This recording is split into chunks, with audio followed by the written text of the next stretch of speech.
Hi, I'm Sarah Odom, and I am here today as a representative of Odom Ministries. And I want to talk about a series of women's devotionals that I have written. And I'm about to finish up a new series that will be released in 2020. But I want to spend just a few minutes talking about the Warrior Princess of God series and introduce them to you if you've never seen them before. Now, these books came about as just a passion of mine to have a woman's devotional. And I wanted to really get into the lives of the women that we find so many times tucked away in the scriptures. And it's not that we don't hear about them or that preachers don't mention them. It's just that we don't really necessarily always spend time getting to know them well enough to know that, hey, they were like me. They had the same passions that I have. They have similar problems that I have. They may have lived in a different time era. They may have lived in a different country, but they're a lot like me. And if they can make it in the situations that they had, then hey, that's encouragement for me in my situation. So, first book, Warrior Princess of God, book one. Women at War. And so, in this particular book, we look at 4 Old Testament women.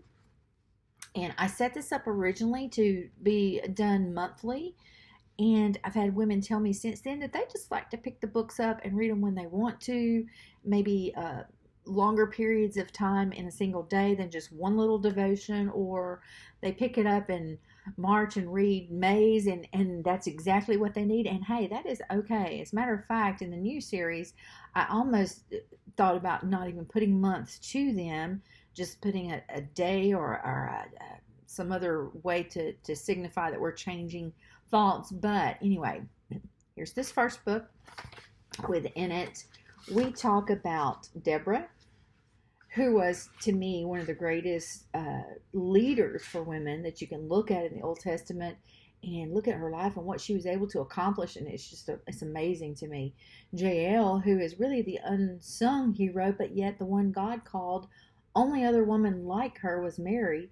God called her blessed among women. And I think the Hebrew tradition and Jewish tradition, they really celebrate her life way more than we do. Sometimes we just kind of see her quickly in the scriptures and move past, but there she is. And then finally, Esther, who, princess, that's always fun, right? And Abigail, and I love her spirit. I love the fact that Abigail was such an advocate for her family, and she went to David begging him to save them despite her husband's meanness. And I just love the way God rewarded her and put her in the palace. So, great little first start for book one, Women at War. And then book two, I talk about women in battle. And in this particular book, we continue with our Old Testament warriors, warrior princesses. Let me rephrase that. Rahab, who saved her entire family by hiding spies. Isn't that like covert? Oh wow, did you really think this happened in real life? Yes, it does, because Rahab did it. She hid the spies and got rewarded for it, and her whole household was saved by one scarlet thread. How exciting is that? And then Miriam, who led people, led the whole tribes rather, 12 of them, led the whole group of Hebrews out of Egypt with Aaron and Moses, and she was so important and crucial, and was the song leader, and she played the timbrel, and she wrote the songs and of victory. But yet she made mistakes, and she paid dearly for those mistakes, but she learned her lesson. And I just love the story. I love the Hebrew heritage behind Miriam that we don't often see just reading scriptures. But if you study her and you go into the Hebrew history, oh my goodness.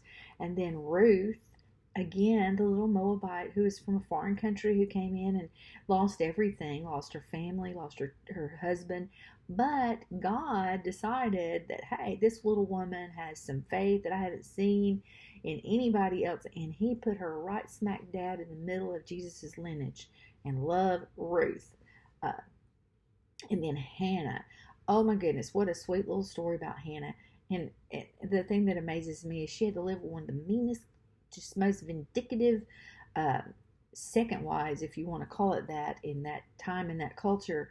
But and she was barren. But you know what? God loved Hannah, and despite all that she went through and all the bitterness and all of the anguish of heart, He came back and He blessed her so much with little baby Samuel. So just so excited about these women and what we learn from them. And I've read this book already at least 3 times, and I keep going back to them and reading them because you know why? They encourage me. They remind me that I too can be successful. I too can be victorious. And even though if I fail, even though I have problems and I'm not perfect, I'm still God's warrior princess. And then book 3, we titled it Book 3, Women of Victory. And in this book, we move into the New Testament and we look at Mary, the mother of Jesus. And, you know, so many times we talk about her a little bit, mainly about the birth of Christ, but she is so much more than that. And when we look into her life and how that she believed in her son and she pushed him as a child and as a young man to do what God had sent him to do, and how that she had other children and her heart was torn between both and trying to stand by Jesus, trying to be a mother to all of them. It is amazing if you read and you really delve into her life and her history, both scripturally and in Jewish history. It's just amazing what she was able to do. And Priscilla, who was a minister with her husband Aquila, great woman of God who continually strengthened and helped saints and was right there for Paul and others that came through, always opening up her home to them and doing what she could to teach and to train. I love Priscilla. And then Lois, Timothy's grandmother. Oh, talk about a woman who's like, my family is going to be on fire. And I love Lois and her teaching and what she did. And Paul commended her for how she had taught young Timothy. And then we also have Lydia. Love Lydia. Lydia is just kind of a model for me. She was a businesswoman, a seller of purple, probably very affluent, and yet she knew that Christianity was the thing to promote, and she loved Christ and was so helpful to Paul and his ministry. And I just love the fact that she was able to juggle it all. And I feel like many days in my own life that it is a constant juggle. So these 3 books, the Warrior Princess of God series, you can find them all on Amazon. And I encourage you to get them. There's a new set coming out in 2020. We already have the books outlined and ready to go. I've just got to get things pulled together for all of them and get it on paper. But we're excited to release the new set. Took us a little while. We had a little bump in the road.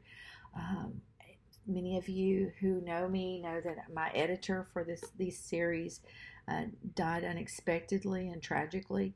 But we're back at it again. And so we're moving forward as I know she would want me to do. And we love her for all that she put into this series. We're going to miss her. But we're thankful that God has given us this grace and this amazing opportunity to share with other women and to continually build each other up. And I think that is so important. So if you're looking for a set, and again, it comes in 3, just kind of show them to you here. Here they are, 3 books. You can find them on Amazon. Warrior Princess of God, Women at War. Warrior Princess of God, Women in Battle. And then finally, Warrior Princess of God, Women of Victory. 8 women from the Old Testament, 4 women from the New Testament, and in 2020 we're going to learn about 12 new women, and so 1 each month. Be with us. Remember, if you like the video, if you like the books that we provide for you, if you like Odom Ministries, please subscribe to our channel and like this video. It helps us so much getting the word out to others. We love you. Thank you. God bless. Go get your books. Bye.